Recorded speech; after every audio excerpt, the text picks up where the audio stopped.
Hello दोस्तों, कैसे हैं आप लोग। स्वागत है आप लोग का हमारे यूट्यूब चैनल फार्मा साइन में। आज हम बात करने वाले हैं बी फॉर्म थर्ड सेमेस्टर के फार्मास्यूटिकल ऑर्गेनिक केमिस्ट्री सेकंड के बारे में, जिसका हम लोग क्वेश्चन पेपर सॉल्व करेंगे 2019-20 का। तो जैसा कि आप लोग जानते हैं, इसमें 3 सेक्शन होते हैं। सेक्शन ए 2 नंबर का होता है, सेक्शन बी 10 नंबर के होते हैं, सेक्शन सी 5 या 7 नंबर के होते हैं। तो ये वीडियो आप लोग के लिए बहुत महत्वपूर्ण होने वाली है। चलिए शुरू करते हैं। सेक्शन ए में पहला क्वेश्चन है, give structure and uses of DDT. DDT का स्ट्रक्चर बनाना है, उसका यूज लिखना है। तो इसमें मिली पहले हम डीडीटी का फुल फॉर्म लिख देते हैं, डाइक्लोरो डाइफिनाइल ट्राइक्लोइथेन, और इसका स्ट्रक्चर कुछ इस प्रकार बनता है। इसके यूजेस देख लेते हैं क्या क्या होता है। डीडीटी का यूज क्या होता है इसमें, it is used in insecticides in agriculture. Agriculture में इसका यूज़ किया जाता है इंसेक्टिसाइड्स के रूप में। It is also used institution and gardens. Institute में इसका यूज़ किया जाता है, गार्डन्स में इसका यूज़ किया जाता है। It is used in mosquito control, और इसका मेन जो यूज़ किया जाता है WHO के द्वारा जो प्रोग्राम चलाया गया है उसमें मॉस्किटो कंट्रोल में इसका यूज़ किया जाता है। क्वेश्चन नंबर 2 देखते हैं, give molecular orbital picture of benzene. जो बेंजीन है उसका मॉलिकुलर ऑर्बिटल पिक्चर में ड्रॉ करना है। तो in benzene all carbon molecule undergo sp2 hybridization, मतलब बेंजीन में सभी मॉलिक्यूल जो होते हैं sp2 हाइब्रिडाइजेशन में जाते हैं। तो इसका स्ट्रक्चर कुछ इस प्रकार से होता है, जैसा कि इसमें 6 कार्बन होते हैं, तो 1 2 3 4 5 6 कार्बन हो जाता है। और कार्बन कार्बन जो है sp2 हाइब्रिडाइजेशन होता है, इसमें सिग्मा बॉन्ड द्वारा जुड़े होते हैं, और कार्बन हाइड्रोजन भी सिग्मा बॉन्ड द्वारा जुड़े हुए होते हैं। तो आप इसको ऐसे ड्रॉ कर सकते हैं। तो आप लोग देख लीजिए ऑर्बिटल पिक्चर ऑफ बेंजीन। अगला क्वेश्चन देखते हैं। अगला क्वेश्चन है, why phenol is acidic in nature. जो फिनॉल होता है एसिडिक इन नेचर क्यों होता है, मतलब। तो सबसे पहले हम लोग समझते हैं एसिडिटी किसे कहते हैं। When any substance dissociate into hydrogen plus ion then it's so acidic characteristics. मतलब जो कोई सब्सटेंस किसी 2 पार्ट्स में टूटता है या उससे डिसोसिएशन होता है, तो अगर उसमें हाइड्रोजन आयन निकलता है तो उसे एसिडिक नेचर कहते हैं, वो एसिडिटी शो करता है। तो when phenol dissociate it breaks into 2 ions one which one is hydrogen ion. जब फिनाल भी इसमें डिसोशिएट होता है तो उसमें हाइड्रोजन आयन निकलता है। So phenol is acidic in nature, इसलिए फिनाल एसिडिक होता है। द सब्सटेंस और compound which release hydrogen quickly is more acidic, मतलब जिसमें जितना जल्दी जो है हाइड्रोजन आयन निकलेगा वो उतना ही एसिडिक होगा। अगला क्वेश्चन देखते हैं, what is Friedel Crafts acylation, explain with suitable reaction. तो इसमें हमें लिखना है कि फ्रीडल क्राफ्ट एसाइलेशन होती क्या है, उसका एग्जाम्पल देना है। तो सबसे पहले समझते हैं what is Friedel Crafts acylation. It is the reaction of in an arene. Arene पे क्या होता है, एरीन मीन्स होता है एरोमेटिक हाइड्रोकार्बन्स। तो it is the reaction of an arene with acyl chloride और एनहाइड्रस और anhydrides using a strong Lewis and acid catalyst. The reaction proceed by electrophilic substitution reaction. तो इसमें जो है बेंजीन है और इसमें एसिल क्लोराइड है। जब इसका रिएक्शन होता है इन द प्रेजेंस ऑफ LeCl3 में, तो ये क्या बनाता है, ये बनाता है कीटोनिक बेंजीन बनाता है। तो इसको हम रिएक्शन इस प्रकार से लिख देंगे। जैसे रिएक्शन लिखेंगे उसी प्रकार हम इसका मतलब सेंटेंस भी लिख सकते हैं। तो when benzene is react with the acyl chloride in the presence of AlCl3 then it form in the presence of AlCl3 then it form ketonic benzene. इसको हम इस प्रकार से लिख सकते हैं। अगला क्वेश्चन देखते हैं। अगला क्वेश्चन है, give the structure and uses of naphthols. Naphthols का स्ट्रक्चर क्या है और इसका यूजेस लिखना है। तो नेप्थॉल्स बेसिकली होता क्या है, नेफ्थलीन का होता है, ये डेरिवेटिव्स होता है। तो this is the hydroxy derivatives of naphthalene, इसका हाइड्रोक्सी डेरिवेटिव्स होता है। इसका यूज क्या होता है, it is regarded as the most important chemical intermediate based on naphthalene used in manufacture of phthalic anhydride। Phthalic anhydride के मैन्युफैक्चरिंग में इसका यूज़ होता है। तो थैलिक एनहाइड्राइड क्या होता है, इसका मतलब प्लास्टिक या इस अन्य चीज़ में इसका उपयोग किया जाता है। It has also use in dyes and several medicinal product, मतलब डाइज बनाने में इसका उपयोग होता है और मेडिसिनल प्रोडक्ट बनाने में इसका यूज़ किया जाता है।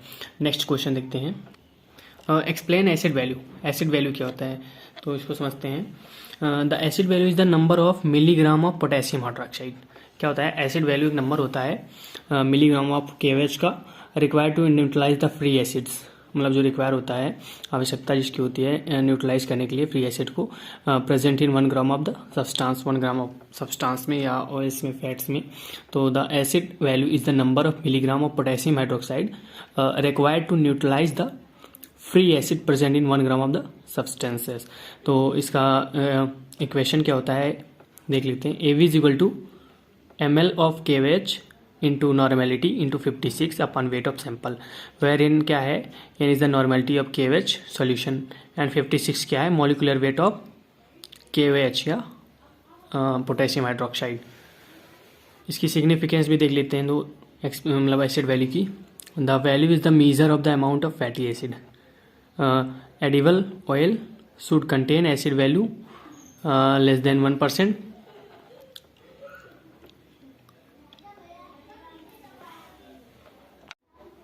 Edible oil should contain acid value is greater than 1%। या एडिबल का मतलब क्या होता है, जो खाद्य तेल होते हैं, एडिबल ऑयल।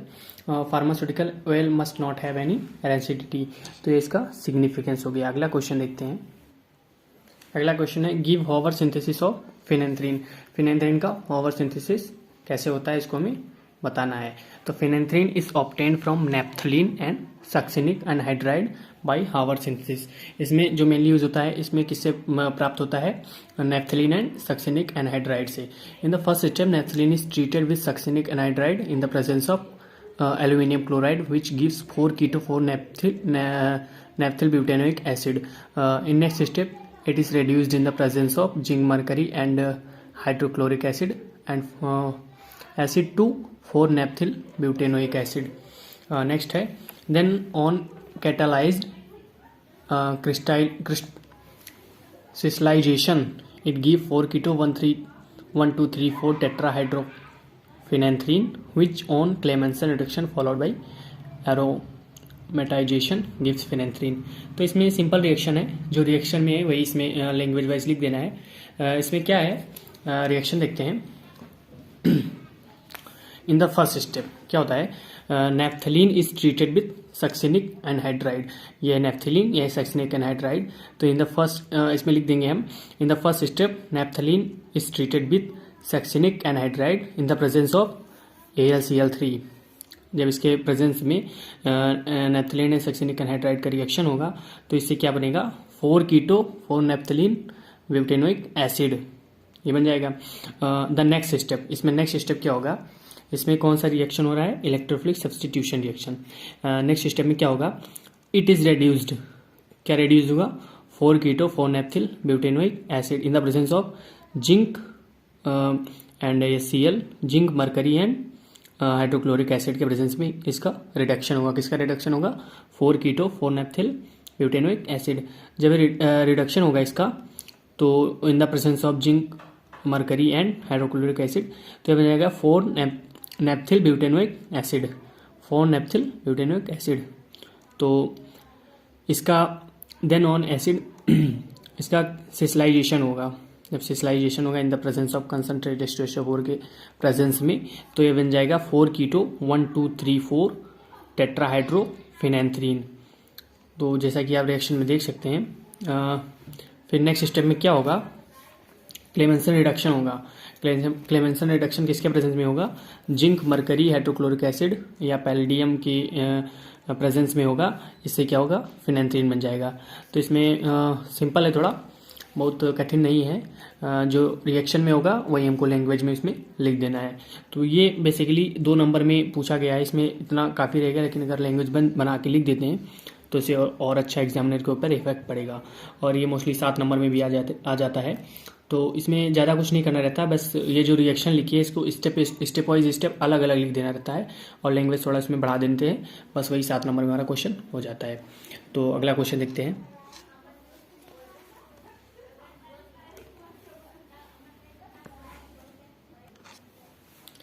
क्वेश्चन नंबर 8 है give stability order of cycloalkane. Cycloalkane है उसकी स्टेबिलिटी वो कहाँ पर मतलब स्थिर होता है, स्टेबिलिटी ऑर्डर कैसा होता है उसको हमें बताना है। साइक्लोप्रोपेन पहले ज़्यादा स्टेबल होता है, साइक्लोपेंटेन होता है, साइक्लोहेक्सेन होता है, तो उसको हमें उसका ऑर्डर हमें लिखना होता है। तो the stability order of cycloalkane based on the Baeyer angle strength theory according to Baeyer theory. मतलब जो स्टेबिलिटी ऑर्डर ऑफ साइक्लोएल्केन की वो मोस्टली जो होते हैं बेयर के थ्योरी पे बेस्ड होती है, क्योंकि उसने बेयर ने स्ट्रेन की थ्योरी दी थी। तो cyclopentane would be the most stable because its bond angle 108 degree are closest to the ideal bond angle of 109.5 degree. मतलब कि इन बेयर जी के थ्योरी के अनुसार साइक्लोपेंटेन ज़्यादा स्टेबल होगा क्योंकि उसका जो बॉन्ड एंगल होता है वो 108 डिग्री होता है, जो कि बिल्कुल समीप होता है, पास में होता है 109 डिग्री, 109.5 डिग्री के बिल्कुल समीप होता है। तो आइडियल बॉन्ड एंगल होता है 109.5 डिग्री होता है। तो इससे जो जितना मतलब इसके निकट होगा, इसके क्लोज होगा, वो इतना ज़्यादा स्टेबल होगा। तो cyclopropane would be the least stable one since it has the largest angle deviation. मतलब साइक्लोप्रोपेन सबसे कम स्टेबल होगा क्योंकि इसमें लगभग 49 डिग्री का डेविएशन पाया जाता है, क्योंकि इसका बॉन्ड एंगल जो होता है वो 45 लगभग इसका जो बॉन्ड एंगल होता है 60 डिग्री होता है। तो इसमें सबसे कम स्टेबल होगा।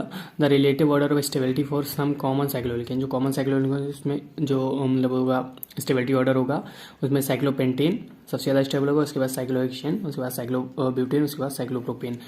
Actual observed order of stability for this cycloalkane, जो एक्चुअल में ऑब्जर्व की गई है उसमें सबसे ज़्यादा मोर स्टेबल, मतलब जो सबसे ज़्यादा स्टेबल होगा साइक्लोहेक्सेन होगा, उसके बाद उससे लेस स्टेबल होगा साइक्लोपेंटेन, उसके बाद साइक्लोब्यूटेन एंड साइक्लोप्रोपेन सबसे कम स्टेबल होगा। तो जैसे कि आप लोग जानते हैं, जो सबसे सस्ता मतलब सबसे ज़्यादा स्टेबल होगा वो सबसे कम रिएक्टिव होगा, और जो सबसे ज़्यादा रिएक्टिव होगा वो सबसे कम स्टेबल होगा।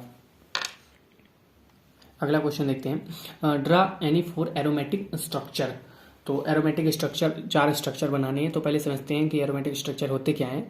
Those chemical compound that contain 1 और मोर रिंग्स, मतलब एक और इससे ज़्यादा रिंग्स पाई जाती हैं जिनमें, विद पाई इलेक्ट्रॉन्स के साथ में, उसे हम एरोमेटिक स्ट्रक्चर, एरोमेटिक कंपाउंड कहते हैं। तो इसमें पाई इलेक्ट्रॉन जो होता है डिलोकलाइज होता है, सभी मतलब सभी रिंग्स पे जो होगा डिलोकलाइज्ड होगा। तो इसमें मेनली 4 स्ट्रक्चर पूछे हैं, जिसमें हम लिख सकते हैं टॉलिन लिख सकते हैं, फिनॉल लिख सकते हैं, बेंजोइक एसिड लिख सकते हैं और एनिलीन लिख सकते हैं। अगला क्वेश्चन देखते हैं, give structure and use of diphenyl methane. Diphenyl methane का स्ट्रक्चर एंड यूज लिखना है। तो इसको हम देखते हैं, डाइफेनिल मीथेन का स्ट्रक्चर कुछ इस, और दो इसमें क्लोरीन मतलब 2 फिनोलिक ग्रुप होते हैं और मीथेन बीच में लगा होता है। इसका यूज़ क्या होता है mainly, it is widely use in the synthesis of luminogens for aggregation include emission. It is use in the preparation of a polymerization initiator diphenyl methyl potassium, या शॉर्ट में से DPM के कह सकते हैं। तो डाइफेनिल मीथेन का structure and use हो गया। तो इस प्रकार से सेक्शन है जो समाप्त होता है। सेक्शन भी हम देखेंगे नेक्स्ट वीडियो में। तो जैसा कि आप लोगों ने देखा कि इसमें जो सेक्शन ए का पार्ट था, इसमें यूनिट फर्स्ट से 3 क्वेश्चन आए, यूनिट 2 से 2 क्वेश्चन, यूनिट 3 से 1 क्वेश्चन एंड यूनिट 4 से 3 क्वेश्चन एंड यूनिट 5 से 1 क्वेश्चन। तो इस प्रकार से 5 यूनिट से आपके क्वेश्चन आए सेक्शन ए में। सेक्शन बी हम देखते हैं नेक्स्ट वीडियो में।